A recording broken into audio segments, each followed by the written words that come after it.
Hey everyone, this is Max at MaxCTCG. Thank you for joining me in another video. So in this video, we're going over the Fire King structure deck. So this can be a basics guide for beginner players really, and we're going to focus on all the cards in the structure deck that are worth playing, their synergies with the deck. We'll discuss different ways you can upgrade the deck from a structure deck. Look at some basic hand traps that are great in a lot of decks that are pretty cheap right now. Different budget, engines you can include, like Dogmatika or Tri-Brigade. And Tri-Brigade has done actually really well recently. And then we can also look at the more expensive cards that are going to be really good moving forward and are still solid in the deck now with the Sinful Spoils Engine. We'll talk about new cards that are coming out like Bonfire and Maze of Millennia that just dropped. And then we'll also look at cards from Photon Nightmare, like Snake Eye Populus and the Promethean Princess. And we'll kind of discuss through these different synergies, look at different options for side deck cards based off what structure deck budget players will have options to, and then how you can upgrade those cards and what might be worth playing depending on different situations in the meta. And then also go through different side deck options you can consider playing as well. And that'll kind of round out the video. It's definitely going to be a longer one because we're going to be going through all the cards more in depth and really explaining them. So if you're more of a competitive player, you're familiar with a lot of these cards and how they actually work and their basic synergies, I'd move to the next section of the video where we go through the deck profile, discuss ratios and synergies from a deck perspective, not like individual card perspectives. Right, so what we'll do is we'll get started with the cards from the Fire King deck. So we have Legendary Fire King Ponix. So if a monster that was originally fire is destroyed by a card effect, you can special summon this card from your hand. If this card is normal or special summoned, you can add one Fire King spell / trap from your deck to your hand. During the next standby phase, after this card was destroyed and sent to the graveyard, add this card from your graveyard to your hand. I'm going to read through just a few cards here that kind of have direct synergy, and then we'll discuss the cards. Fire King Island. If this face-up card on the field zone is sent to the graveyard or banished, destroy all monsters you control. You can use one of the following effects of Fire King Island per turn, and only once that turn. During your main phase, you can destroy one monster in your hand or field, and if you do, add one Fire King monster from your deck to your hand. If you control no monsters, you can special summon one Fire Winged Beast monster from your hand. Then we have Fire King Sanctuary. When this card is activated, you can place one Fire King Island from your deck face up in your field zone. Once per turn, if a card in your field zone would be destroyed by card effect, you can destroy one fire monster in your hand or face up field instead. Once per turn, if your opponent special summons a monster, you can immediately, after this effect resolves, XYZ summon one Fire XYZ monster using only Fire King monsters you control. You can only activate one Fire King Sanctuary per turn. So Fire King Ponix is your main starter, and one thing that's really important when thinking through a deck is not just to think about the type of card it is, monster, spell, or trap. A lot of times in older school Yu-Gi-Oh! You wanted more of a balance of these cards because the synergies were simpler. Now in modern Yu-Gi-Oh! You really want to think about what does the card do in the deck, like what role does it play? And you really want a good amount of starter cards, and if they could be a starter and an extender, that makes them even better. So in this deck, we have Legendary Fire King Ponix as your main starter. It's a card that you want to get onto the field because it gets all your plays going with just one card. So next card we have is Fire King High Avatar Kirin. It says during the main phase, if this card's in your hand, quick effect, you can destroy one other fire monster in your hand or face up field, and if you do, special summon this card. If this card is destroyed and sent to the graveyard, you can special summon one Fire King monster from your hand or graveyard, then destroy one card on the field.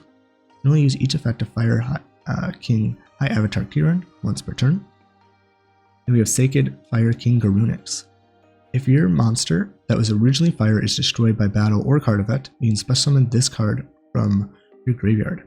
If it was there when the monster was destroyed, or hand even if not. If this card is normal or special summoned, you can destroy one Fire Beast, Beast Warrior, or Winged Beast monster in your hand, deck, or face up field except Sacred Fire King Garunix, and if you do, this gains attack equal to half destroyed monster's attack if it had there until the end of the turn. And then we have Fire King Avatar Arvata. When a monster effect is activated while this monster is on the field, quick effect, you can negate that activation, and if you do, destroy one other fire monster in your hand or face up field. If this card is destroyed and sent to the graveyard, you can target one Fire Beast, Beast Warrior, or Winged Beast monster in your graveyard except Fire King Arvata, special summon it, then negate its effects, also destroyed during the end phase. Fire King Avatar Barong. If a face-up Fire King monster you control is destroyed by card effect, except during the damage step, you can special summon this card from your hand. once per turn, during the next standby phase after this card was destroyed by card effect and sent to the graveyard, add 1 Fire King card from your deck to your hand, except Fire King Avatar Barong. And then we have Fire King Avatar Rangbali. If a face-up Fire King monster you control is destroyed by card effect, except during the damage step, you can special summon this card from your hand. When a spell/trap card or effect is activated while this card is on the field, quick effect, you can negate that activation, and if you do, destroy 1 other fire monster in your hand or face-up field. Right, so this kind of covers the basic monsters, and with this we can talk about the main combo and how it works. So what you can do is you would summon Ponix, search Sanctuary, and then you would get Fire King Island. From here, Fire King Island would destroy the Ponix on the field, letting you search a card, Fire King monster, to your hand. Then what you'll do is you will search Sacred Fire King Garunix. So this is important because how Fire King Garunix, or Sacred Fire King Garunix is worded, is it will be able to like check for the destruction, even though it's not in the hand at the time the destruction is actually happening. So because you're destroying Ponix and then searching Garunix, it'll still check on resolution that the Ponix was destroyed, and you'll be able to special summon the Garunix and then use the Garunix effect to then destroy the Barong from deck. So this makes it so now in the graveyard we have 2 destroyed monsters by card effect. We have Barong and Ponix that will trigger during the next standby phase. So during your opponent's turn, you draw phase, standby phase, make sure you don't skip it. You can then activate Ponix to add Ponix back to your hand, so you get another recursive engine, which is nice. And then you'll be able to use Barong to search Kirin. And Kirin will, in the main phase, it can destroy 1 other fire monster, which could be Ponix in your hand, to then special summon this card.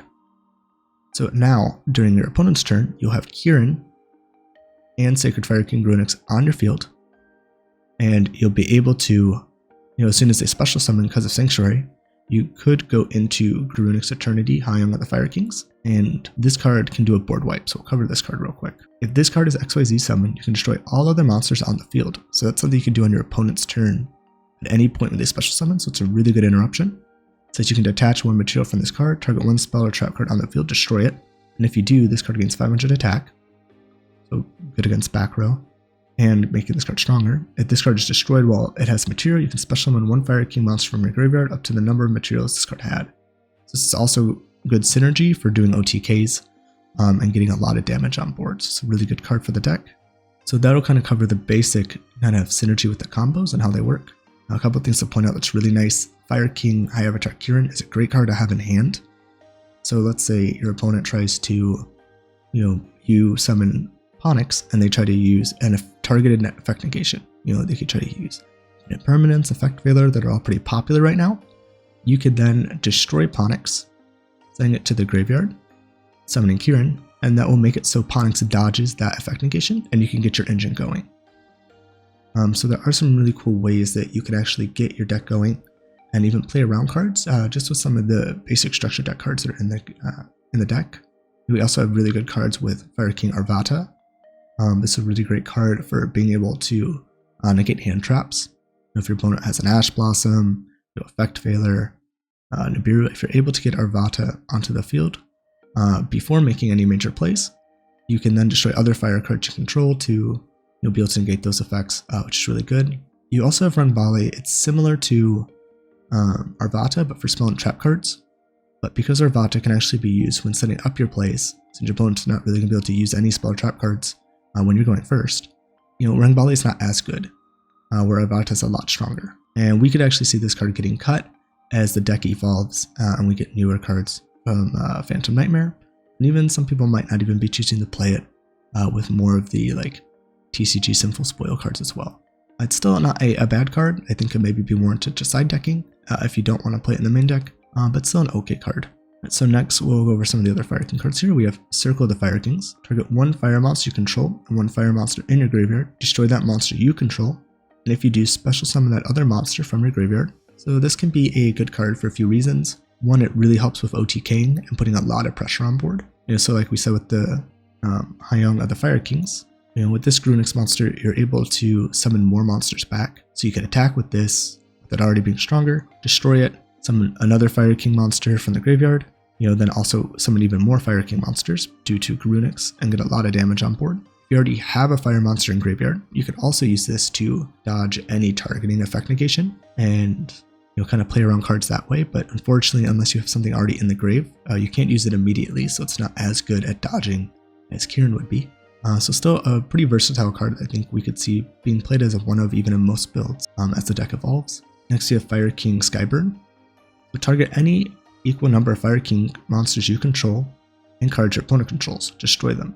If a Fire King card you control would be destroyed by card effect, you can banish this card from your graveyard instead. You only use one Fire King Skyburn effect per turn and only once this turn. So this is a really great card because it's a searchable card that can destroy any type of card on the field. So this is really great, especially for having an out to any pesky floodgates that your opponent might have, and that can be really beneficial to be able to get to a card like this. Again, you could also destroy your own cards, allowing to special summon more monsters and getting more damage, so it kind of works similar to Circle for that as well, and outing your opponent's monsters, spells, anything that's like a pesky card. And it also does have some protection from card effects, even though these cards want to be destroyed by card effects. Depending on maybe the timing, you don't want it destroyed. This does have an extra effect, which is already just a little bonus, which is nice. And then we have Fire Formation Tenki. So when this card's activated, you can add one level 4 or lower Beast Warrior monster from your deck to your hand. All Beast Warrior monsters you control gain 100 attack. You can only activate one Fire Formation Tenki once per turn. It's a nice card for being able to search out Arvata and get early access to it, which is nice. But it does play into Droll a little bit more, so it's something to consider with how popular Droll is. Maybe we'd try to get to more copies of the card itself versus searching it. So that means maybe cutting down Tenki to get to the cards you actually want to draw. This also works really well with the Tri-Brigade Engine, if you're to play that, so kind of get to that when we discuss Tri-Brigade. So a pretty versatile card in the deck, and really gives you different options to go for, especially if you are playing the Tri-Brigade Engine. And then it also, even in just the Fire King deck, you can get access to different cards like Rangbali if you're more worried about a Spell Trap matchup, or Barong if you want, to get a follow-up search on the next turn. So there's some different options you can do with a lot of different cards you're playing. So next we're going to kind of go over some of the more defensive tech options that you could play. So I think one of the better cards in the structure deck is Torrential Tribute. And when a monster is summoned, destroy all monsters on the field. So this makes it so that way, as long as there's not a lot of cards that can negate cards in the format, Torrential Tribute isn't too bad of a card going first or second. So I could see this being a card, if you're just playing the structure deck, I'd probably play 3 of. Because one of the problems with the structure deck is they do have some pretty good removal cards, but a lot of times they're really good going, second mostly, and they don't do a whole lot going first. So a card like this, I think, is a good option when you're playing just the structure deck. But as you upgrade the deck, it would be something I would be looking to move out for cards that are more versatile going first and second. So Infinite Impermanence is a really good card for that, as well as Ash Blossom and Joyous Springs, Effect Veiler, and Nibiru. So these are really good staple hand traps that can be used in pretty much any deck. So staple cards can be anything that's really versatile and isn't really restricted to one deck. It's a really good investment because unlike buying cards for an engine, these cards you'll be able to use a lot. And right now, due to the rarity collection, I was just checking the price on these. If you were to buy all 4 of these, it'd be around $28, about the price of getting 3 structure decks, a little less. And if you already have Infinite Impermanence, since you bought the structure deck, instead of maybe buying individual cards or trading for things, the price goes down to like $18. So just, with a smaller investment, you can get cards that you'll use in a lot of decks right now, and then also really make the ceiling of your deck go up. This will give you the option to play up to 4 hand traps in the main deck. And you could also move Droll potentially out of the main deck to the side, depending on the format. So Droll also comes in the structure deck and is a really good card, but it really depends on the format. Main decking Droll can be pretty risky because it is a very good card. It can blow out a lot of decks. We'll kind of cover what it does real quick. If a card is added from the main deck to your opponent's hand, except during the draw phase, quick effect, you can send this card from your hand to the grave. For the rest of this turn, cards cannot be added from either player's main deck to their hand. So this is a really good card for stopping a lot of combo decks. Cards that need to search a lot of cards to keep playing, and usually when those decks do keep playing, it can be very hard to play against them going second. Sometimes even with good cards, to break their board you still can't win. So this is a really good card, and we could see after Phantom Nightmare, maybe this card is in the main deck. But it really depends on matchup spreads, because when Droll's really good in the main deck, people might be looking to play other cards like Labyrinth or Centurion that can play around, not really needing to search that much. If you go against those decks, Droll is completely dead. Where if it's in the side deck, you could adjust to needing it when it's a good matchup, but having other cards that are a little more low impact. Droll is very high impact, but high risk, high reward. Infinite Permanence, Ash Blossom, Effect Veiler, Nibiru. These are very low impact, but very good. Nibiru is kind of more mid impact. Sometimes against certain matchups on your own, it can completely win the game. Decks like Salamangreat, Blackwing, these are decks that have seen some play last format. More rogue picks for sure, but they do really lose to Nibiru, and that's part of the reason why they're more of a rogue pick deck, where a lot of times to get Nibiru to go off, you need a card like an Effect Veiler, an Infinite Permanence, maybe an Ash Blossom, something to pair with it to stop your opponent from being able to get to a card that can negate it. So a lot of decks can either play around it by not summoning 5 times, they can play through it even if you Nibiru them and still make a decent board. They can summon a monster to negate it, so you kind of need something to generally slow them down to make them commit more to the card. So Nibiru is a really great card that you can play as well. And I would look to getting these cards sooner than later, after maybe a year, 2 years, different things, depending on how reprints work. You could see a lot of these cards go up, depending on access to the card and how good they are. We've seen Ash Blossom go from a $10 card in the past to a $30 card. For the exact same copy of the card, just due to it not being as available anymore, and then also due to its playability in the format. Now that was before Ash Blossom had as many reprints, so hopefully if they keep reprinting these cards and keeping them available, they will stay cheaper. But that's something you can't always guarantee, and it is hard because you could say, well, you should have bought it when it was cheaper, but for a newer player, they weren't in the game at that time. So if you are newer right now, this is a great time to get these staple cards. And there's other cards as well that you can pick up that are pretty cheap. Lightning Storm, Triple Tactics Talents, Dimension Shifters, Harpy Feather Dusters, DD Crows, Super Polys. There's a lot of really good staple cards that you can get really cheap right now.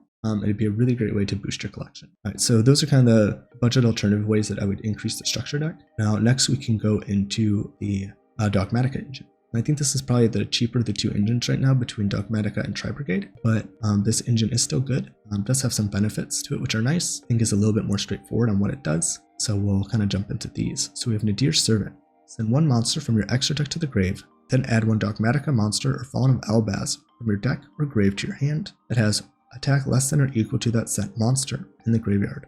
Also, for the rest of this turn, after this effect resolves, you cannot special summon from the extra deck. You only activate 1 Nadir's Servant per turn. Next we have Dogmatika Fleur-de-Lis the Knighted. During the main phase, if a monster special summoned from the extra deck is on the field, quick effect, you can special summon this card from your hand, and if you control another Dogmatika monster, you can negate that effect of 1 face-up monster on the field until the end of this turn. When your Dogmatika monster declares an attack, you can make all Dogmatika monsters you control gain 500 attack, and that is a permanent buff. Each effect of Dogmatika Fleur-de-Lis the Knighted can be used once per turn. And then we have Maximus, Dogmatika Maximus. So you can banish 1 fusion, synchro, exceed, or link monster from your graveyard, special summon this card from your hand. During your main phase, you can activate this effect. Send 2 monsters with different names from your extra deck to the graveyard. Also, your opponent sends 2 monsters from their extra deck to the graveyard.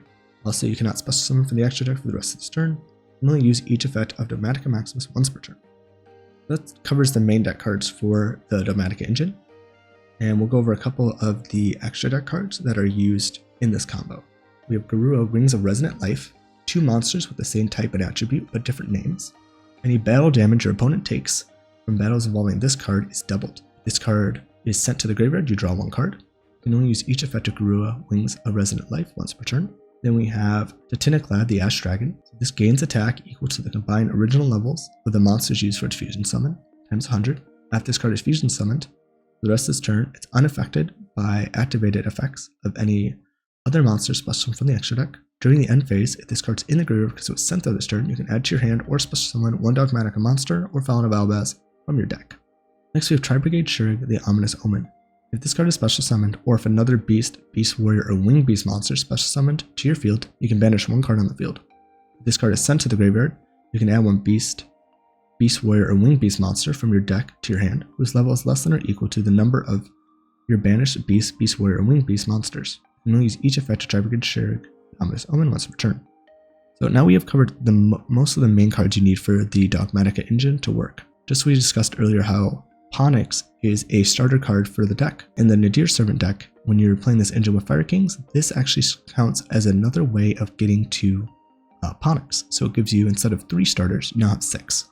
So it could be a really nice way of upping the consistency of your deck. So what this will do is you'll send a card from your extra deck to the grave to add a Dogmatika monster from your deck or grave to your hand with attack less than or equal to the sent monster. So in this case, you're going to be sending Garunix because it has 1500 attack, and that will let you search the Dogmatika Maximus, which also has 1500 attack, which meets the requirements of being either the same or equal to, or less or equal to. And Garunix being sent to the graveyard also gets you an extra draw. So this will get you a search and a draw, so it's a +1, which is nice. You can potentially draw into more hand traps if you're playing those. And then what you can do is you can use Maximus. It will banish the Garunix from the grave to special summon itself. And this will let you send 2 monsters with different areas from your extract to the grave. Now this can be really good for interrupting your opponent's deck if they're playing a lot of cards that they have, 1 copy of, they need multiple copies of.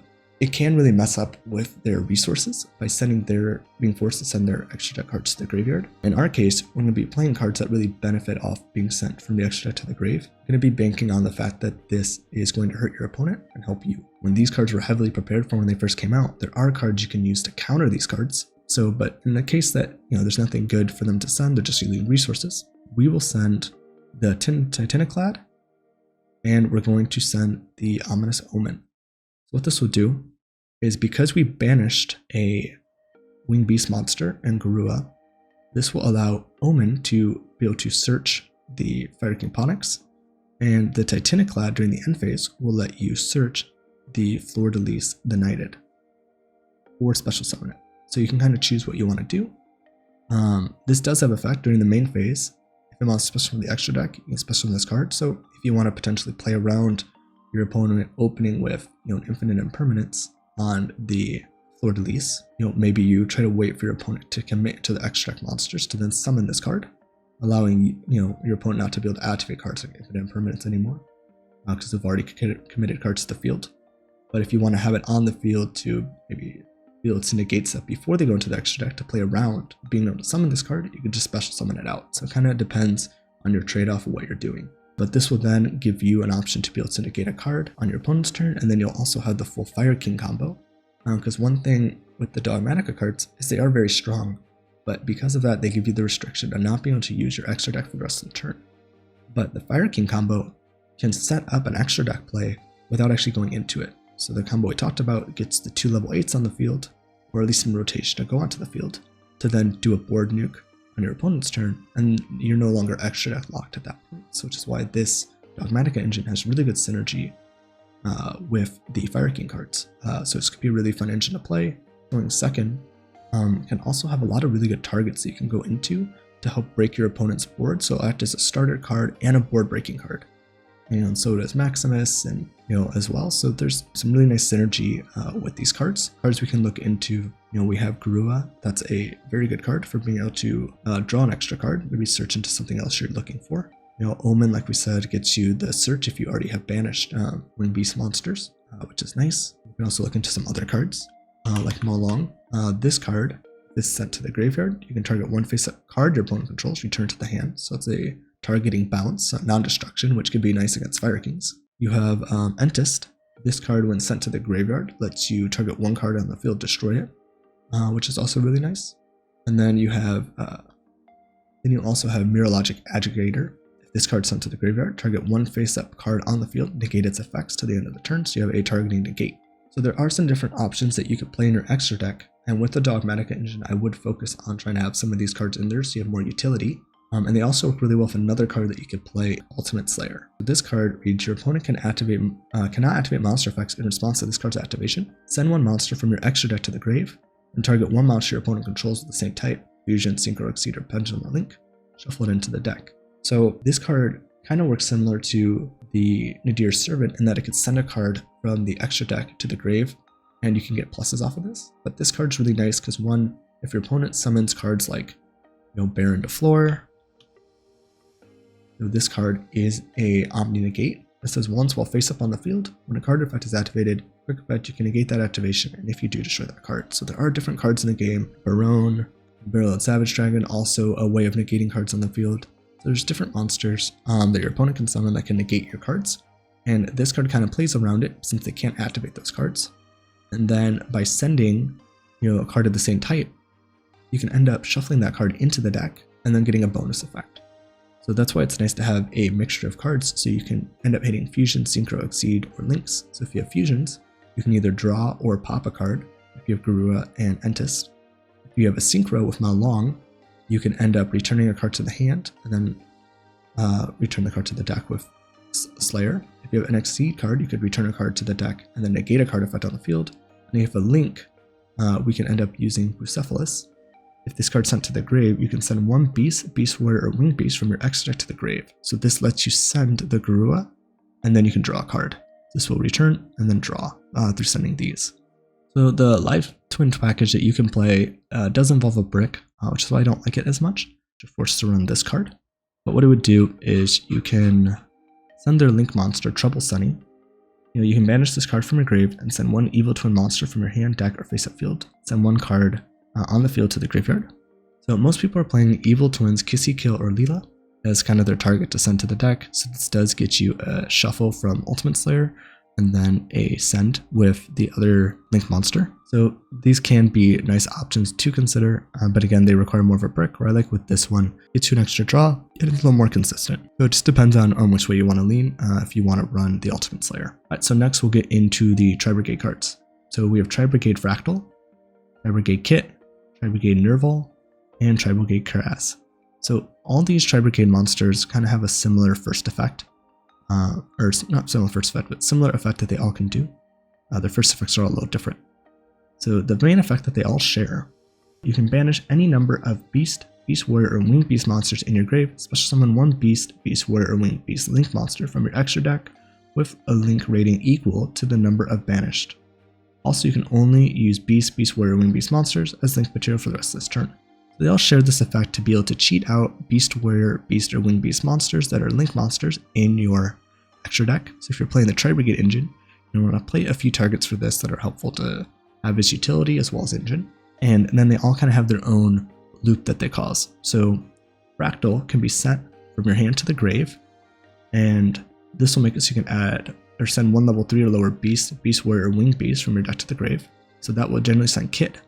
When Kit sent to the graveyard, if this card sent to the graveyard, you can send one Tri-Brigade card from your deck to your graveyard. So that will send Nerval. When Nerval is sent to the graveyard, you can add a Tri-Brigade monster from your deck to your hand, which will generally add Kiras. And Kiras is a way of being able to get a special summon from the deck.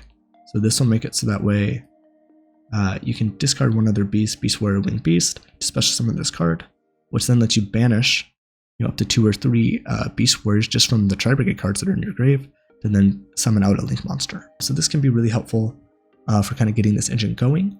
One thing that Tri-Brigade kind of suffers with is its normal summon, and because you might want to be using your normal summon on Ponix, these cards allow you to then get access to getting your normal summon from Ponix, but then also being able to get Kiras on the board to be able to get the Tri-Brigade cards. And one of the best cards in Tri-Brigade is Tri-Brigade Revolt.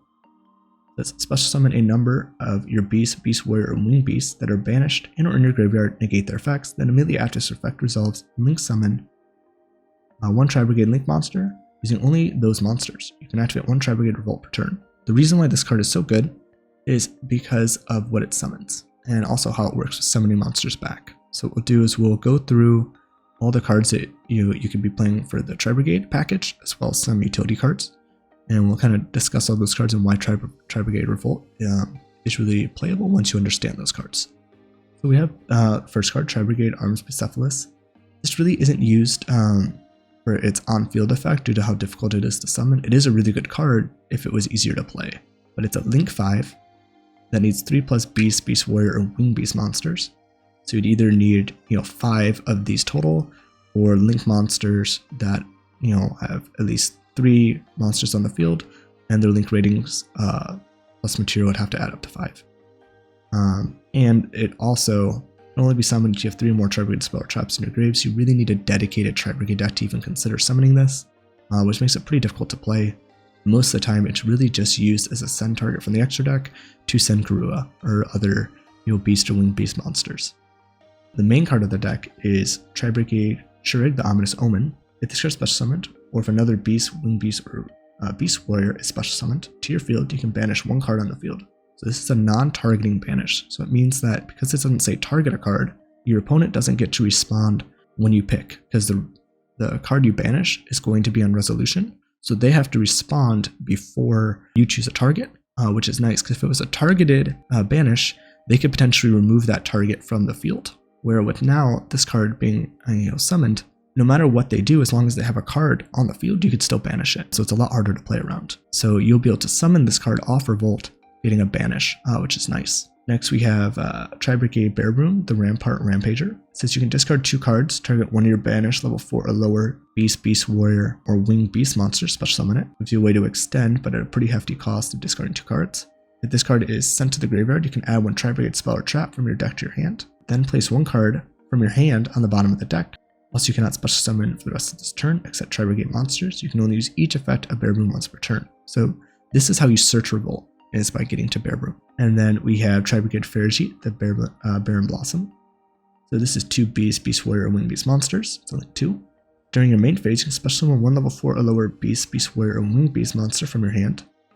Also, you cannot use monsters as link material for the rest of the turn except beast, beast warrior, or winged beast. So you're kind of getting type locked with this deck a lot. If this card is sent to the graveyard, draw 1 card, place 1 card on the bottom of the deck. So this card is nice because it will give you extension. So Ponix triggers off normal or special. So even if you go for more of your Tri-Brigade cards, you can use this to get your Ponix on the field to kind of get its effect and the Fire King cards in rotation.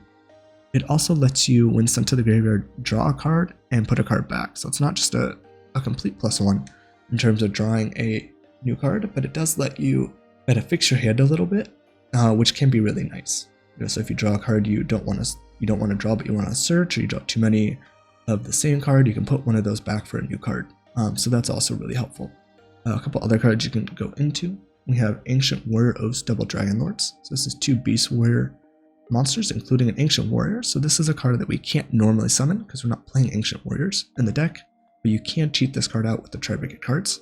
It says all Ancient Warrior monsters you control gain 500 attack or defense, so boost this card up to 1600. It says you can use each of the following effects of Ancient Warrior Oath Double Dragon Lord per turn. If this card is link summoned, add 1 Ancient Warrior card from your deck to your hand. So again, unless you're playing Ancient Warriors, that doesn't really matter. But quick effect, you can send 1 card from your hand or field to the grave, target 1 face-up card your opponent controls, return to the hand. So this is a targeting bounce.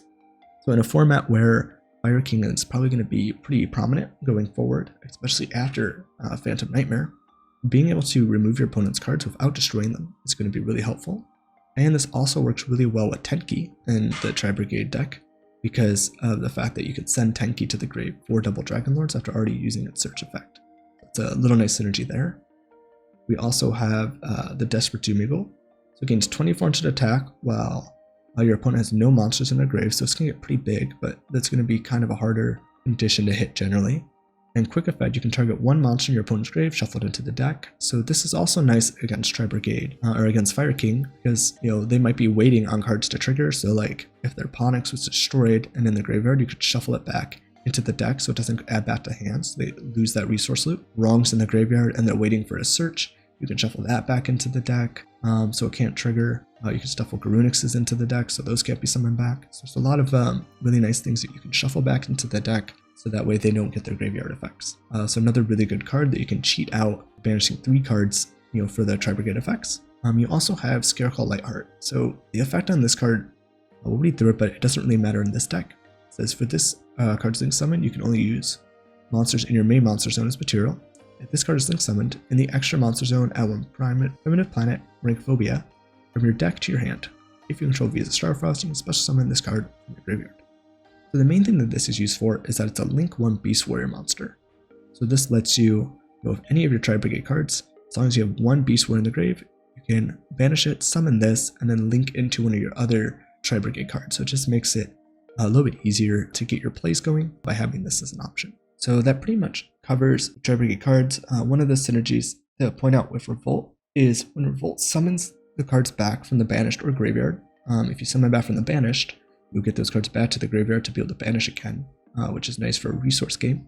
But you also get the trigger effects of those cards. So if you were to send a kit, you get to send another card. So maybe you send another Nerval. If you send Nerval back to the grave, you get to search another card, so you get follow up, which is really nice. If you send any of your links, you get to trigger their effects again, potentially draw a card, search a card. But one thing to point out is you can only special summon cards that were properly summoned. So if you cheat out a card with a Tri-Brigade monster, that is not considered a proper summon. So when you use Revolt, you can't actually summon those monsters back. You can only summon the monsters back that were properly summoned on the field. So if you use 2 monsters on the field to make, a Ferrigite, you can then bring back the Ferrigite. But if you cheated out the Bear Boom, you cannot bring back the Bear Boom. So those are just things to consider and keep in mind when using Revolts. You're not cheating and misusing it on accident. Another synergy with Tri-Brigade that you could do is Garunix can actually destroy a Beast Warrior, or Winged Beast Fire monster from your deck. So you can actually destroy a kit to trigger your Tri-Brigade cards by starting with your Fire King cards. So it's another synergy that deck has, which is nice. You don't necessarily have to rely on Fractal to get your Tri-Brigade plays going, which is a cool option that you can potentially do, which is nice with like Fire King Island. So you have some synergies there with Tri-Brigade, which is nice. So that covers pretty much all the synergies with the Tri-Brigade cards. Next we'll move on to the Sinful Spoils package. So the nice thing about this whole engine is that there's really no bricks. So a lot of times an engine that's really solid will kind of have a card you have to play that you don't really want to play, but is required to play as like an engine requirement. In this deck, there's cards that are better than others, but they all get you to your main card, which is the original Sinful Spoils, which is really nice. Next we have Wanted Seeker of Sinful Spoils.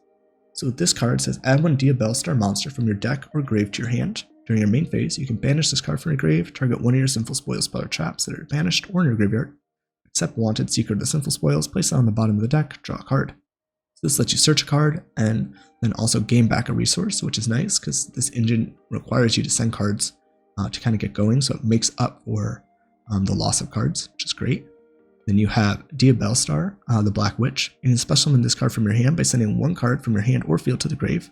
Says you can special summon Diabellstar the Black Witch once per turn this way. You can only use each effect of Diabellstar the Black Witch once per turn. If this card is normal or special summoned, set 1 Sinful Spoils spell or trap directly from your deck. During your opponent's turn, if this card is sent from its owner's hand or field to the grave, send 1 card from your hand or field to the grave if you do special summon this card. Next we have Original Sinful Spoils Snake Eye. Send 1 other face-up card you control to the graveyard, special summon 1 level 1 fire monster from your hand or deck. You can banish this card from your graveyard, target 1 Snake Eye or Diabellstar monster in your graveyard, add 1 level 1 fire monster from your deck to your hand, then place the targeted monster on the bottom of the deck. So the nice thing about this engine is we talked about how Ponix is a starter for the structure deck. And we said how, in this deck, Dogmatika, the Nadir Servant acts as another way of getting to Ponix. You get 6 copies, 6 starter cards. So the nice thing with the Sinful Spoils deck is it's very similar. You get a lot of options for increasing consistency to get to Ponix. And once we get to Phantom Nightmare, we'll get to even other plays to get to Snake Eye cards. So Sinful Spoils, we have Wanted Seeker of Sinful Spoils. That's 3 consistency cards, extra to get to 3 of your Ponix. If you have Diabellstar, some people play between 1 and 3, usually between 1 and 2. That's 2 more cards that end up getting you 2 Ponix. And then you also have the original Sinful Spoils that special summons out the Ponix. So it lets you commit to maybe normal summoning another level 1 monster, like we'll get to with the Snake Eye cards. And then special summoning out the Ponix as well. So you get a lot more consistency with this engine, but this engine is quite expensive. On release, this card was $40, but now it's like closer to $120 per copy. So just this engine alone is, I think, close to like $400 right now, which is pretty expensive. So it might be a reason maybe to look into one of the other synergies. So the other cards we'll get into that can still see some play, but we'll definitely see a lot of play once Phantom Nightmare comes out, is the Snake Eye cards. So if this card is normal or special summon, you can add 1 level 1 fire from your deck to your hand, and you can send 2 face-up cards you control to the graveyard, including this card. Special summon 1 Snake Eye monster from your hand or deck, except Snake Eye Ash. And then we have Snake Eye's Flamebirch Dragon. You can target 1 face-up monster in the field, or in either graveyard, place it face up in its owner's spawn trap zone as a continuous spell. During your opponent's turn quick effect, you can target 1 monster card treated as a continuous spell, special summon it from your field, or to your field. If this card is sent from the hand or field to grave, summon 2 level 1 fire monsters from your graveyard. Then you have Snake Eye Populus. It's coming out in Phantom Nightmare. If this card is added to your hand, except by drawing it, you can special summon it. If this card is normal special summon, you can add a Snake Eye spell or trap from your deck to your hand. If this card is sent to the graveyard, you can target one fire monster in your graveyard, place it face up in the spawn trap zone as a continuous spell. And then we have Bonfire. This came out in Maze of Millennia. It says add one level 4 or lower pyro monster from your deck to your hand. These are kind of the new Snake Eye cards that are coming out that are really going to change the deck. It's really going to go from less of a Fire King deck and more to a Snake Eye deck with Fire King cards, because the kind of lines of play and focus of the deck is going to change. So right now, the focus of the deck is getting to Ponix and using that line to do your kind of board wipe play.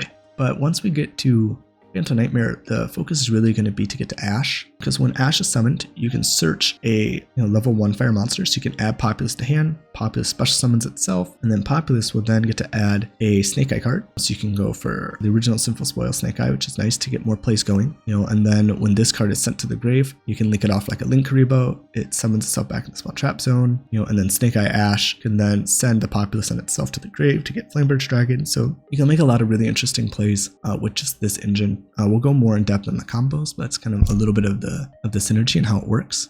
But you'll see with Bonfire, with the Sinful Spoils cards, the Bestower, the original Sinful Spoils Ash, you have so many ways to kind of get your plays going. People are really going to focus away from Ponix and focus more to these Snake Eye combos. And a lot of decks that are running this are going to be kind of running the same similar combo for the most part, which is why it's going to be more of a Snake Eye deck. Now these cards are really good. Right now, Bonfire, I think pre-sold at 40, sold out and went like up to 90. So it's going to be a very expensive card and engine to play, but it is going to be a very strong engine. And we are going to be seeing a lot in the meta. All right, so that covers the Sinful Spoils cards and kind of the synergies they all have with each other, at least at a basic level. Again, we'll show all these more off in combos to make it visually easier to understand. Next, we'll kind of go into some side deck options. So we have the side deck cards that are going to be in the structure deck first, and then we'll go into options that you can upgrade into and even some more like budget alternatives and discuss the differences between those, and also discuss some cards on why they might see play and what you might want to do to adjust to these cards. So when it comes to the structure deck, your options are kind of limited, so you have to be careful on what you put in. First card we'll talk about is Solemn Judgment. When a monster would be summoned or a spell trap is activated, pay half your life points, negate that summoner activation, and if you do, destroy that card. So it's just a great card for when you're deciding to go first. It pretty much can go in no matter what, as long as you're not close to time. So you don't want to pay half your life points and not be able to do damage. If you have enough time on the board, you can negate any major card. Any card that's decided in to counter you, any card that's part of your opponent's engine that they're going to play to be able to make plays. This is a good card to be able to side in, and it comes in the structure deck, so it's a decent option for going first. Next, you have Dark Hole, destroy all monsters on the field. This can be somewhat playable going first. You might be able to make plays off benefiting off your cards being destroyed, but this is mostly going to be a going second card to just kind of board wipe your opponent's field, and especially if they're not playing any forms of negation like we talked about with Savage Dragon and Barone. This can just board wipe, which is nice. Now we also have Alpha the Master of Beast. This cannot be normal summoned or set, must be special summoned from your hand while the total attack of all monsters your opponent controls is more than that of all the monsters you control.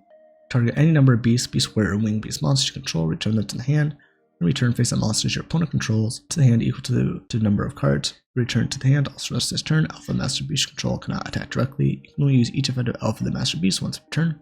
Alpha is a nice going second card and does have synergy with the deck since you're playing Beast, Beast Warrior, Winged Beast. So as a one card play, you get to return one card and you have a 3000 attack point monster, but you can't attack directly. If you have more Fire Kings on the field, and you can then use Island to maybe pop them, or Kirin to pop them, and you'll get cards back into rotation on the field, you can return multiple monsters on the field to the hand. So a decent card for the deck, but again, only can be played going second. We have Herald of the Abyss, 1500 life points, and declare one monster type and one attribute. Your opponent must send one face-up monster with the declared type and attribute from their field to the grave, if possible. For the rest of this turn, your opponent cannot activate the effects on monsters that are sent with that name. You only activate one Herald of the Abyss per turn. So you might be looking at this and going, well, it doesn't seem that great of a removal card, it just removes one card. The reason why this is being played is because of Purrely. So Purrely have a card called Purrely Noir. So this card says you have 5 or more materials.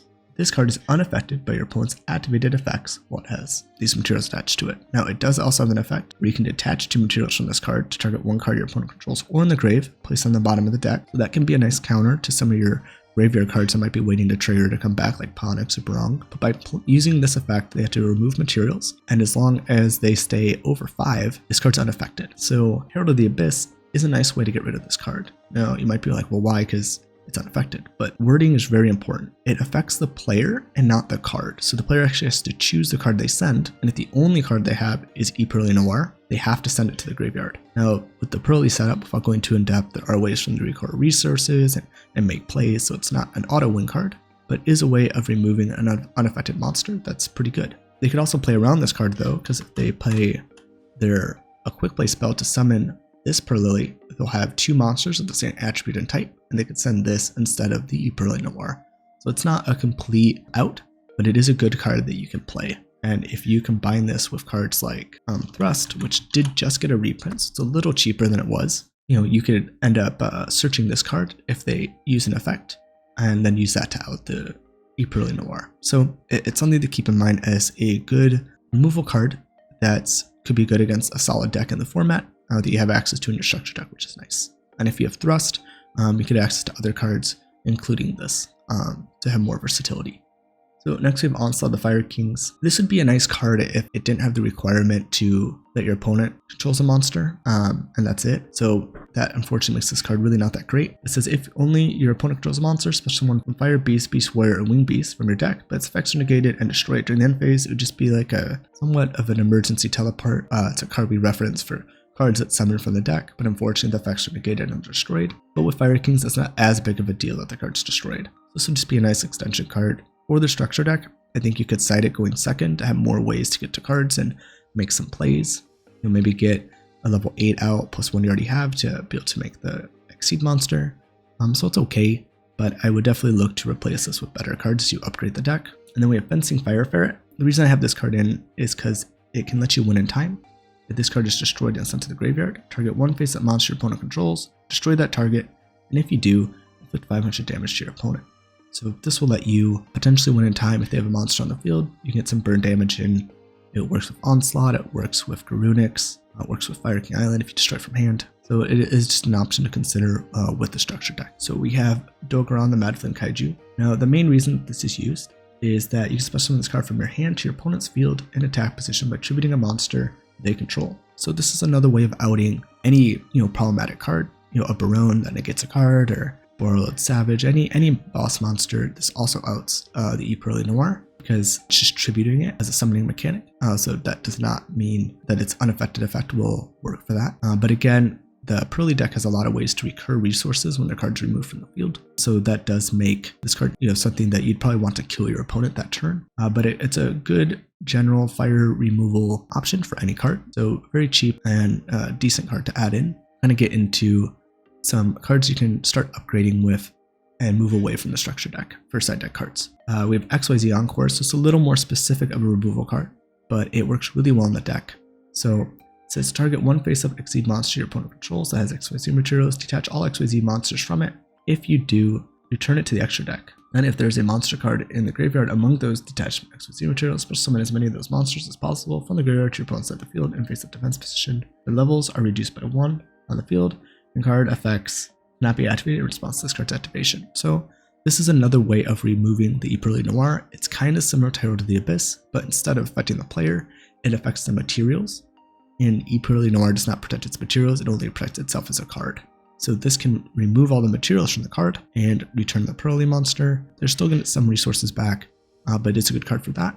And another card that you want to consider playing around is Dweller. So Abyss Dweller is just a generic 2-level 4 monsters. It says while this card is a water material attached, gains 500 attack, but the main thing is once per turn, quick effect, you can detach 1 material from this card. Your opponent cannot activate card effects in the grave. So this will make it so any card that triggers in the graveyard won't work, and this can be a blowout card versus graveyard reliant decks.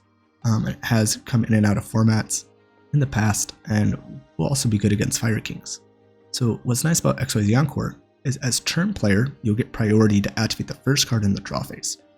And this card says, card effects cannot be activated in response to this card's activation. So 1, this takes out Noir, but if your opponent goes into Abyss Dweller and you have XYZ Encore, you can activate this as your first action, target the Abyss Dweller, return it to the extra deck, and your opponent cannot activate the Abyss Dweller, stopping your cards from triggering the grave that turn. So this pretty much has two options and really works well where like the Dogoron could tribute the Abyss Dweller, but the Abyss Dweller will still be able to trigger earlier in the phase. Now, if they wait to use it in the main phase, you'll just tribute it and they won't activate it. But if they shotgun it in the standby phase or draw phase before you have the option to summon a Dogoron, which they probably will, then they won't be able to play around this card. So it kind of depends how they try to use it, but most of the time, Ixazi Encore is going to be the better option for being able to get rid of Abyss Dweller. So next you'll have Droll and Lockbird. Again, a really good blowout card in the side deck, especially for when your opponent is doing a lot of searching. Next we have DD Crow. It says quick effect, you can discard this card to the grave, target one card in your opponent's graveyard and banish that target.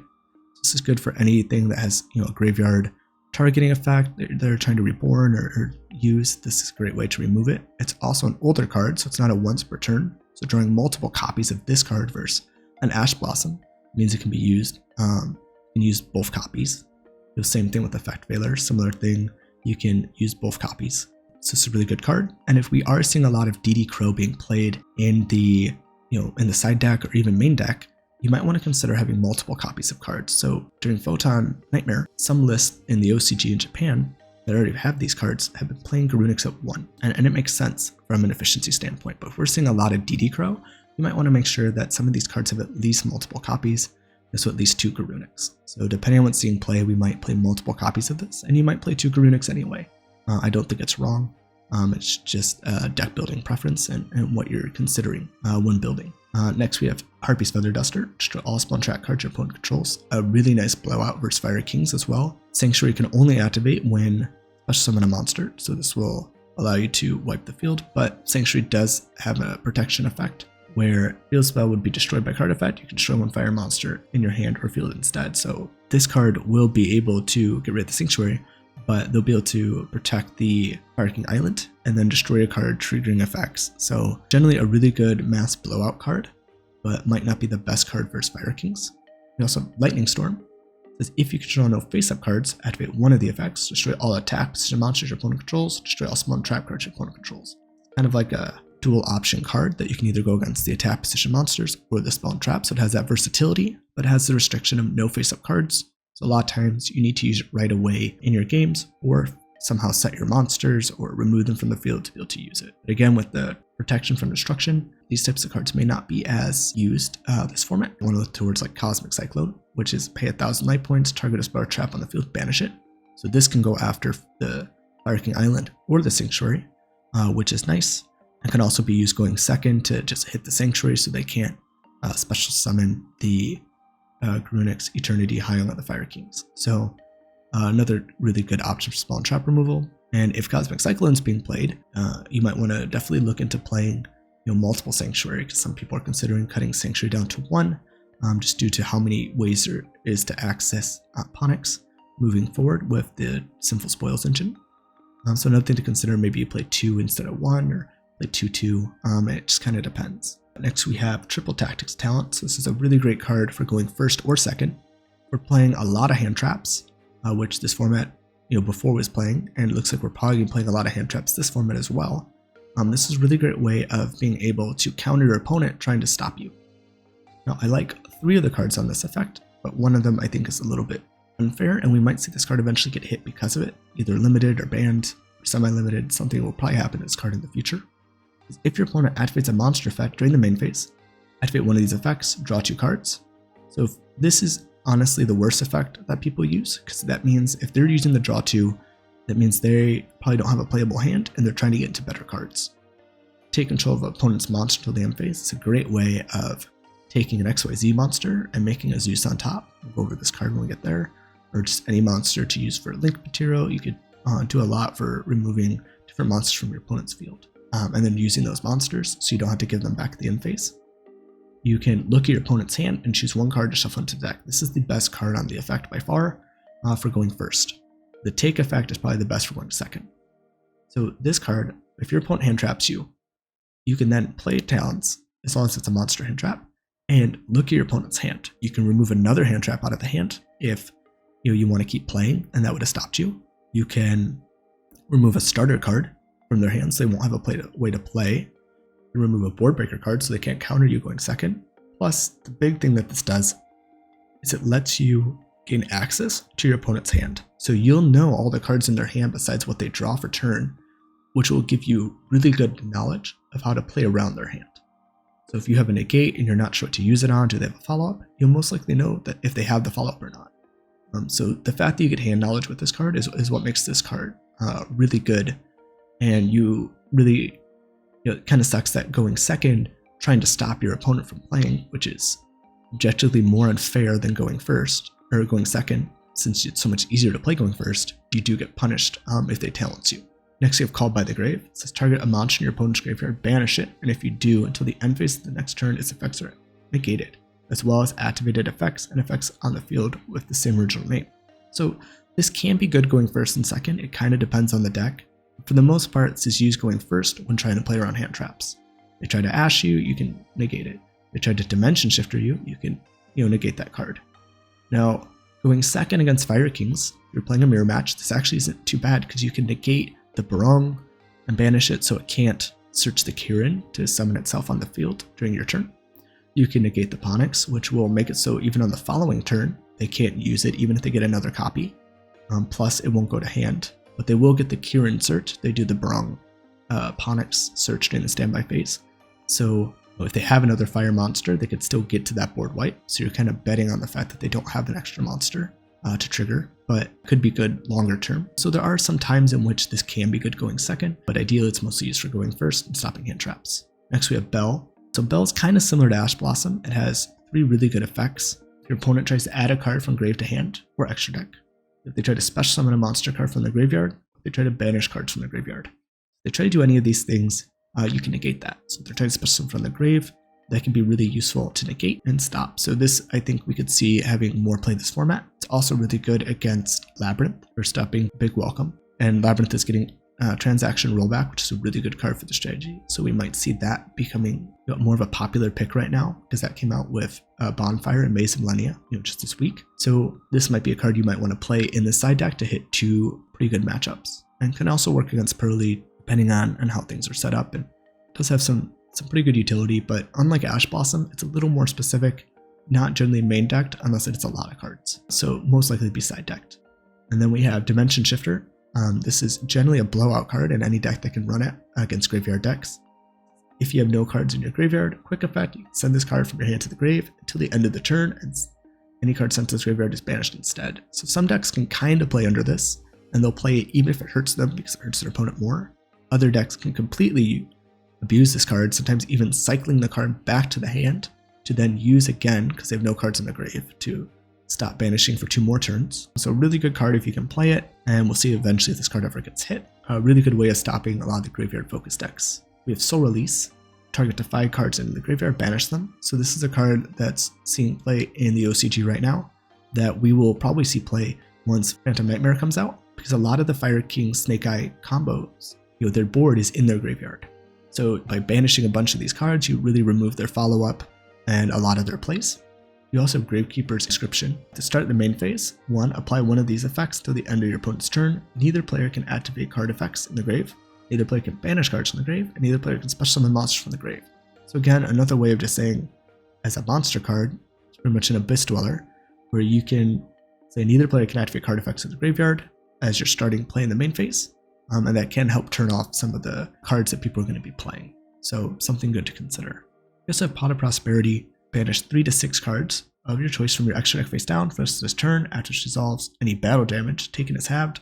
Also excavate cards from the top of your deck equal to the number of cards banished. Add 1 excavated card from your hand, place the rest on the bottom of the deck in any order, and only activate 1 Pot of Prosperity per turn. This card's not as good in the Fire King deck. I think once we get the Snake Eye cards, because the deck's so consistent, you don't really need this. But if you are playing more of the budget version, this card was reprinted, so it's only like $3 to $5, so it's a lot cheaper than the $30 to even $100 that it used to be. So it is a nice way of adding consistency. You can either use it as a starting card to add consistency with getting one of your main plays like Ponix, or you could use it after you do all your searching to try to get to maybe a certain hand trap you need, or a certain floodgate, or board breaker, or something else you need to be able to play. So it has a lot of utility for that reason. It's a really good card. Always wait to see what they banish. If they're only banishing 3, they might not really need the card they're searching for. so it might not be worth negating. If they banish 6, they probably are digging because they need a card to play, so it's a good way to tell what they're using. And make sure to try to remember that your damage is halved. Sometimes that can be forgotten and how long the turns can be, and you will forget this going second that, oh, I'm trying to OTK, but no, I don't need to do 8,000 damage, I need to do 16,000 damage. So most likely using this card going second, you're not going to be able to kill that turn. Another card to consider is Sinful Spoils of Subversion Snake Eye. Target one face-up monster in the field, place it face up in the owner's spawn trap zone as a continuous spell. So this is a nice Snake Eye card that can be also used as disruption. So the nice thing is with the Sinful Spoils engine, you could use these cards to get to, if you're only playing the main card here just for engine, not going to really get you any disruption. If you do play this card, either side deck it or maybe main deck it, you do have an option where if you draw multiple Sinful Spoils cards, or you don't need the Sinful Spoils because you already have access to Ponix or different cards you're playing, maybe you already have a Bonfire, a way to get to this card with Witch, this gives you a way to be able to search a disruption as well. So it might be a nice flexibility card to consider playing, and it's not bad to draw going second on its own anyway. And then we have Super Poly, another card to just consider going first or second. Can be good for either. It's very good against Manadium, and Manadium was like the combo deck of last format that really didn't get hit at all. So this is a great way to out that board. Even if you don't have Droll, you can maybe play both. But it's not necessarily the greatest into the Fire King deck, even though it's playable. It seems like they can play through it pretty well. We'll have to kind of see is if this is getting played. But another really great card, because you can discard a card, fusion summon fusion monster from your extra deck, using monsters from either field as fusion material. Neither player can activate cards in response to this card's activation, so it's great for potentially removing negates or different cards that would normally negate cards that can't respond. And ideally, you want to usually use both of your opponent's monsters to really plus off of it, because you're discarding a card and using a card. So if you use 2 of their monsters, this plus the discard, it's a 2 for 2. So you go even in card advantage, but because the cards you removed are generally very threatening, it's a huge benefit. Next, we have the extra deck cards.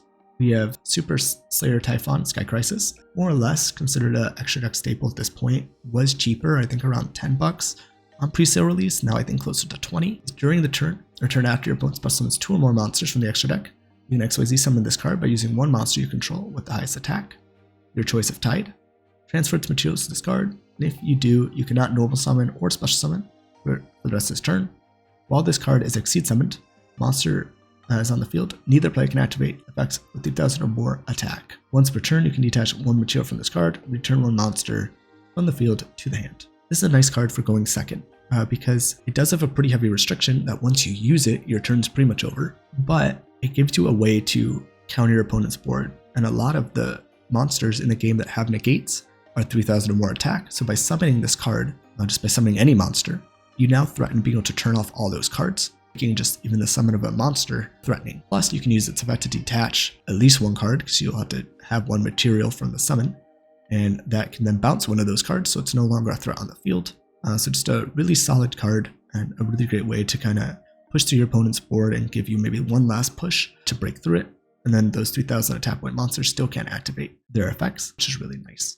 Or attack, so they can't even swing over this card, so they become pretty much useless. Next we have Zeus. Good staple card in any deck that Exceed summon, or even if you're playing talents, you might play Zeus, even if your deck doesn't normally Exceed summon, just because you can steal an Exceed monster, attack with it, overlay Zeus on top of it, potentially get its effect to wipe the board. So it says once per turn, if an Exceed monster battled this turn, you can also XYZ summon Divine Arsenal a Zeus Sky Thunder by using one XYZ monster you control as material, transfer its materials to this card. Quick effect, you can detach 2 materials from this card, send all cards from the field to the graveyard. Once per turn, if another card you control is destroyed by battle or opponent's card effect, you can attach one card from your hand, deck, or extra deck to this card's material. So a couple things to point out with this if you're new to using Zeus.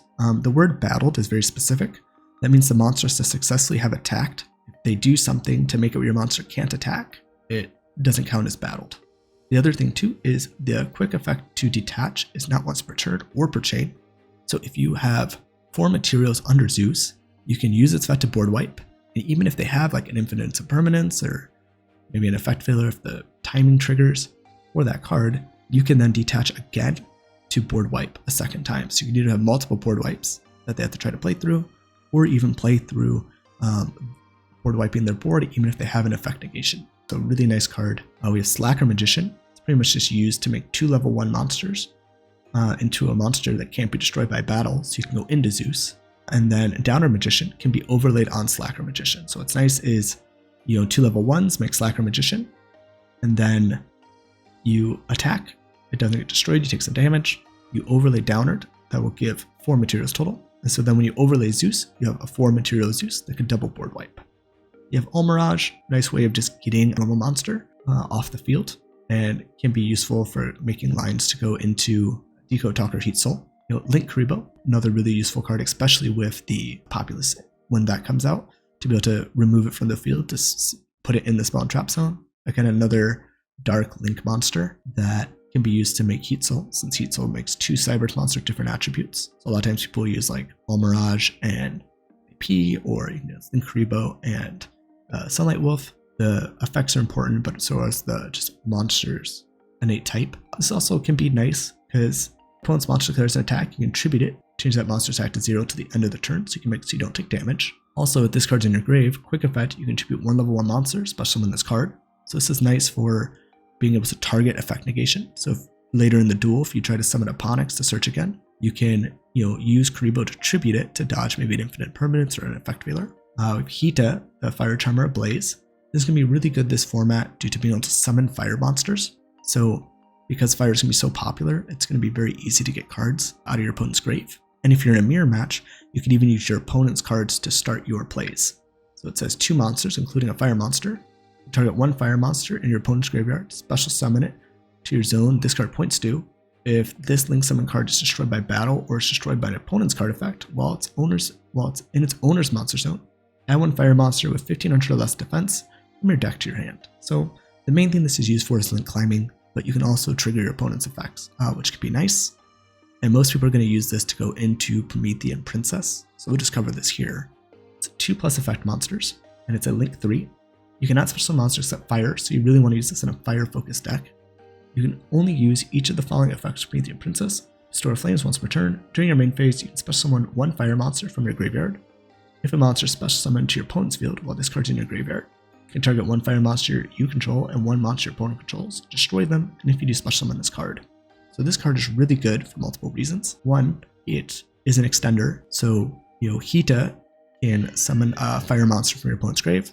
You can go into Promethean Princess. Promethean Princess can summon out Hita back or any other fire monster, potentially triggering their effects, and then can be linked away to go into Ambler Whale.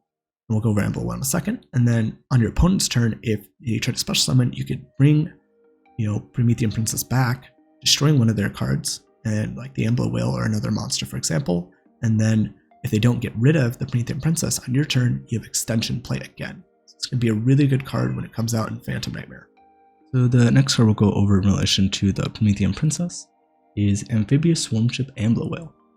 So this is a really good card in combination with Promethean Princess, and it's going to be like a really mainstream combo that we're going to see after Phantom Nightmare. And how this card works is it gains 200 attack for each link monster in the graveyard, so both players' graveyards, so it's going to get pretty big.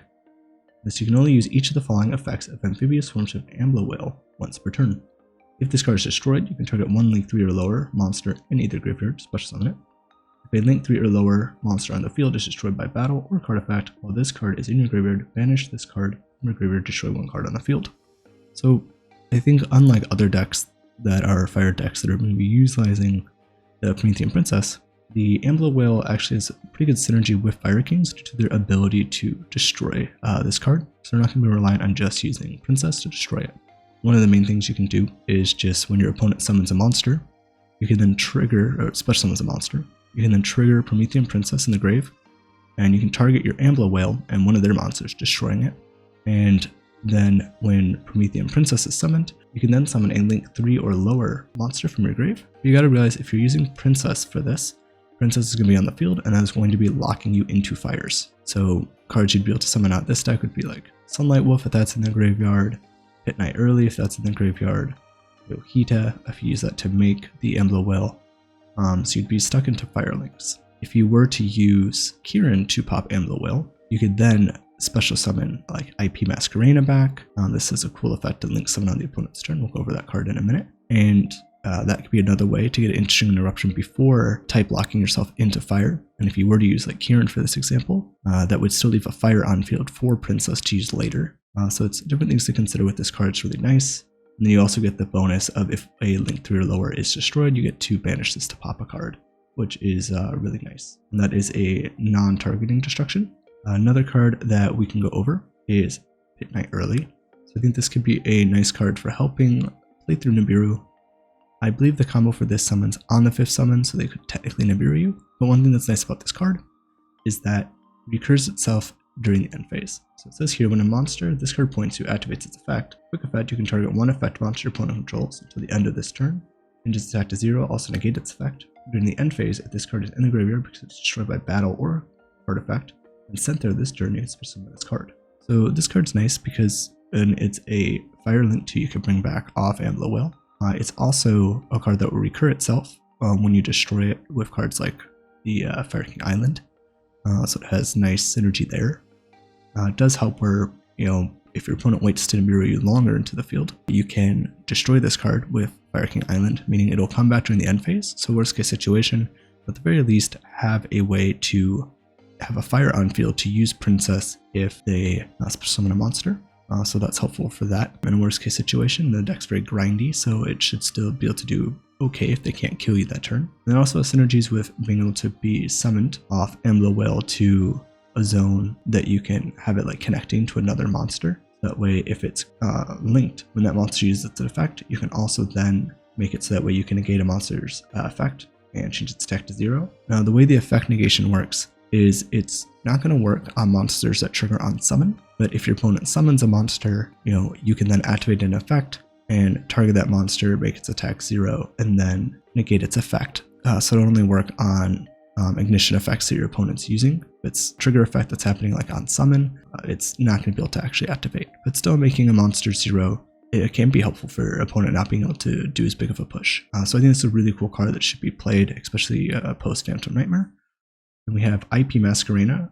This has always been a really great card ever since the use of Nightmare Unicorn, which was the original target for this. So this card says, during your opponent's main phase, you can quick effect. Immediately after this effect resolves, link summon one link monster using materials you control, including this card. You can only use the effect of IP Masquerena once per turn. The link's monster that uses this card as material cannot be destroyed by your opponent's card effects. This card, again, used to be combined with Nightmare Unicorn. And we'll go over this card too, because the main target is SP Little Knight, but this is, I think, a little bit over $100 card right now. So we could use Unicorn as a budget replacement. So the original effect would be to link summon to Unicorn, and the Unicorn says if this card is link summon, you can discard one card, target one card on the field, shuffle it into the deck. Then if this card was co-linked, when its effect was activated, you can draw one card. And only use each effect on Nightmare Unicorn once per turn, while any co-linked Nightmare monster are on the field. For your normal draw and your draw phase, draw one card for each different card name among those co-linked Nightmare monsters instead of destroying one. So for the most part, getting the whole co-linked effect doesn't generally happen. So the main thing this would be used for is on summon, you can discard a card, target a card on the field, and shuffle it back into the deck, and it was a non-destruction removal, which is nice. But SP Little Knight has really power crept this card. So with IP Masquerena, you can go to SP Little Knight, and this card has 2 effects, and you don't need a discard on summon, which is nice, so it's less resource intensive. So it says if this card is link summoned using a fusion, synchro, exceed, or link monster, which IP Masquerena is a link monster, as material, you can target one card on the field or in either graveyard and banish it. So on summon as a trigger effect to banish a card on field or grave, which is great. Also, your monsters cannot attack directly this turn, but that's going to be the downside. When your opponent activates a card or effect, quick effect, you can target 2 face-up monsters on the field, including a monster you control, banish both until the end phase. So this is a really interesting setup for how this card works, because on summon, it can banish a card from field or grave. So you can remove a Brong, you can remove Garunix, you can remove different things, Ponix, that are going to trigger and give them resources. You can also banish a card on the field. But let's say you try to banish a card on the field, and they try to use like infinite impermanence to negate your banish. As long as there's 2 monsters on the field, you can banish SP Little Knight targeting it and another monster, maybe your opponent's or one of your own, and you can then avoid that disruption. So it's going to take, at least 2 cards to interrupt the summon of SP Little Knight. So that's just a really amazing effect that you can be able to do because of how many resources it takes your opponent to stop it. And you also get, to some extent, a reoccurring resource because it'll banish a monster, come back, maybe you can banish a different monster. So it's a card that can be really useful. You can also use this to dodge from interruptions on your board while making it. So if you make SP Little Knight and your main boss interruption and they try to Nibiru you, you can use SP Little Knight to target your monster and Little Knight to banish both to the end phase and then bring them back. So you could use this, defensively, offensively. So this card is really amazing. There is a reason why it has its price tag. Unfortunately, a lot of that just more has to do with rarities and the fact that we don't get multiple rarities for card. So again, if you don't have Little Knight, I would go with Unicorn as this option. Next, you can go into Salamangreat Sunlight Wolf. So this is really known for being really good in the Salamangreat deck, but it does have a lot of synergy here, which is nice as well. So it says, if a monster is normal or special summoned to this card, to a zone this card points to, except during the damage step, you can add 1 fire monster from your grave to your hand, but for the rest of this turn, you cannot normal summon or set or special summon monsters with the same name as the monster added to your hand. During your main phase, if you control this card that was link summoned using Salamangreat Sunlight as material, you can add 1 Salamangreat spell or trap from your grave to your hand. You notice each effect of Salamangreat Sunlight Wolf once per turn. So in Salamangreat, they would do a mechanic called Reincarnation Link Summoning, where they would link off using its own monster, and they could do that through the field spell in that deck, getting both effects. But in this deck, we're not really focused on the second part. We're really just focused on the recursion that this gives you. So a standard recursion could just be to get a resource for follow-up. You could also get Ash Blossom back to your hand if you want to get another hand trap to be able to use on your opponent's turn. It could be an option since you just won't be able to use it the turn you get it back to your hand, but you could use it the following turn, which would most likely be your opponent's. A lot of times what people are using this for, though, is they're actually getting back the Kirin. So what this allows you to do is now have interruption on your opponent's turn with Kirin by recurring that resource. So it's really helpful for the deck. You can go kind of different ways. Probably the best 2 targets would either be Kirin or Ash Blossom. So again, really great to card. Can also bring this card back with Amblowell as well. So really good synergy. Next, we also have Decode Talker Heat Soul. This card does let you get multiple draws and is really good in a deck where you mostly hand traps. Ideally, you might be drawing into Interruption. It says this card is 2+ Cyberse monsters with different attributes. That's why we kind of have a combination of cards here with Salamangreat Sunlight Wolf and Link Karibo, or Salamangreat Almirage and IP Masquerena. Can all go into this card. It gains 500 attack for each monster it points to.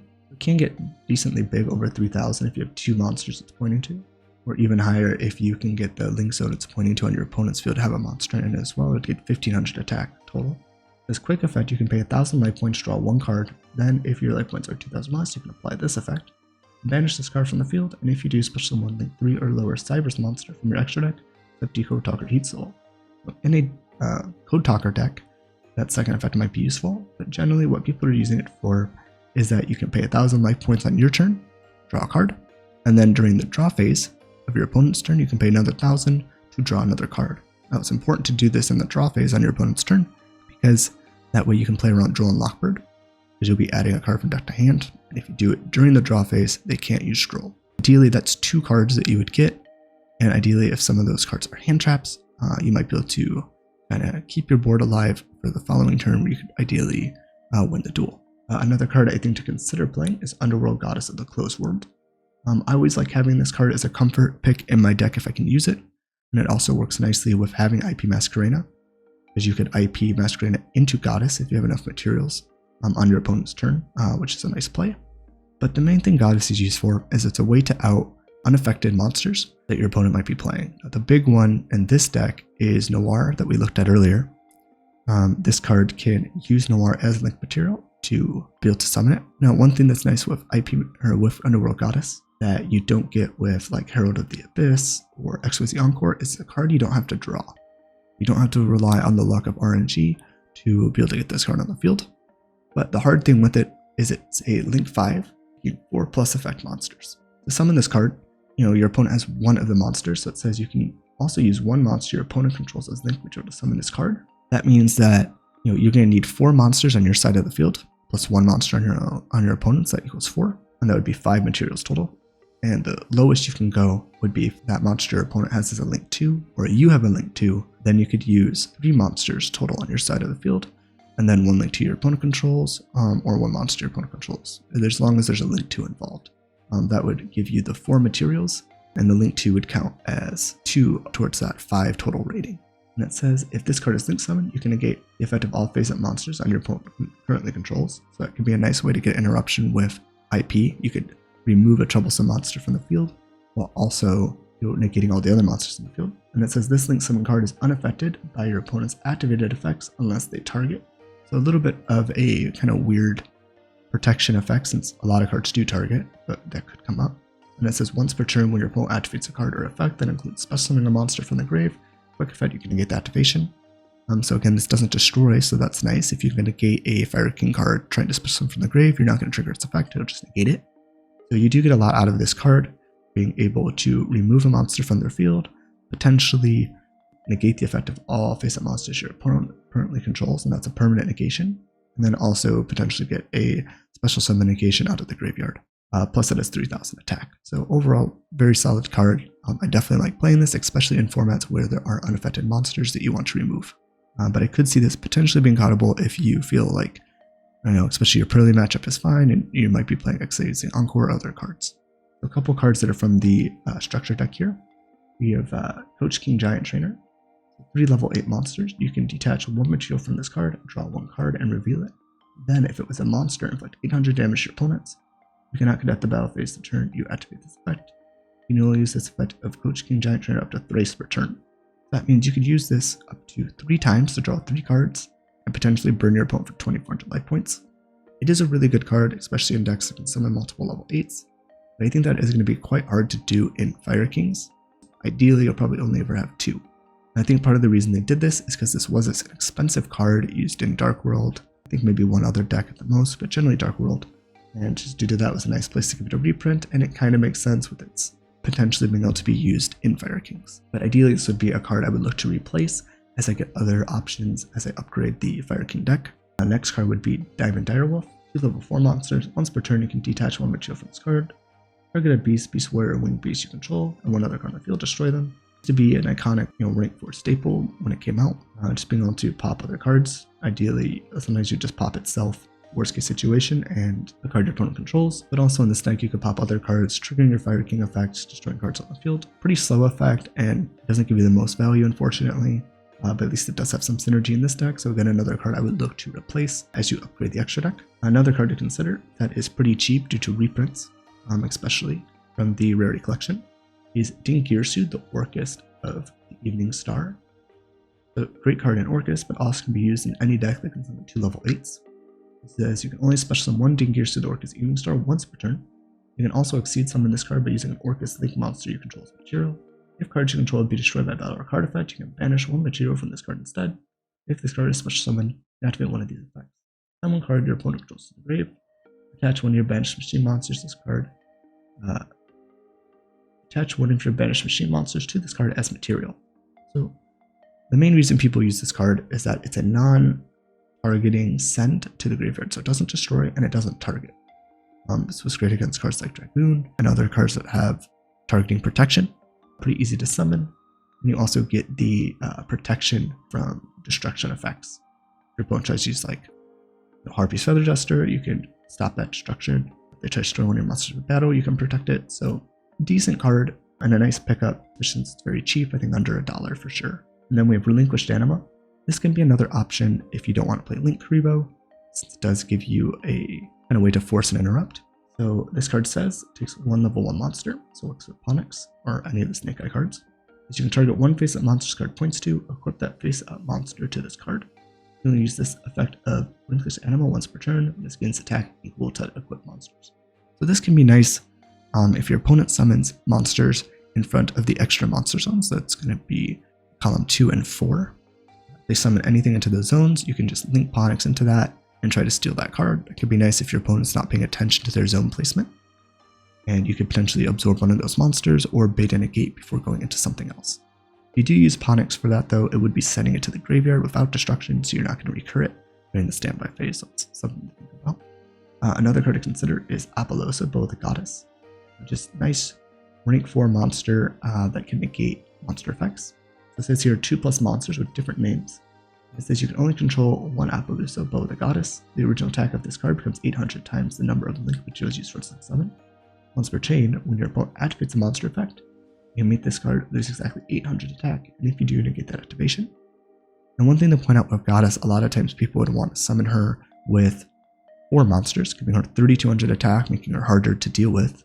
And that way, even if you do a negate, it would go to a minimum of 2400 attack, still making it hard for your opponent to attack over it. But due to the introduction of Super Slayer Typhon, I think I would try to summon this card with only 3 materials, giving it 2400 attack at most. Because if your opponent were to just normal summon a monster and link it to Typhon, if your Populus is 3200 or more, you can't activate the effect, and they can just return it back to the deck. So pretty easily outing this card. If you keep it at 2400, you still get negates. It still might be a little difficult for your opponent to run over with 1600 attack. So you at least get 1 negate, maybe 2 out of it, and they can't just link into Typhon to bypass this card. So that covers all of the extra deck cards and all the cards that you should kind of have an idea of how to play if you're wanting to pick up the Fire King deck.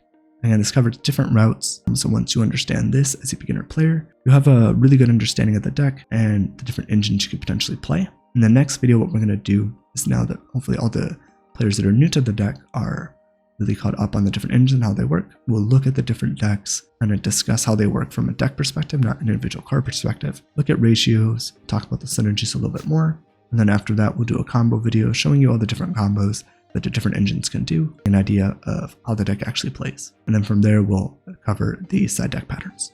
Alright, well, I hope everyone enjoyed the video. I know it's a much longer one, but there'll be timestamps for everything, so that way you can easily find the information you're looking for. Make sure you like, comment, and subscribe, and I look forward to seeing you guys in the next video. See you there. And if you want to join and become a patron to support the channel because you like the content I'm making, you can find the links in my video description, about page on my YouTube channel, or my website. You can see different things that will come with each of the tiers, as well as each tier having a 7-day free trial to try it out and see if you like it before committing financially. Thank you again, and I look forward to seeing you guys in future videos.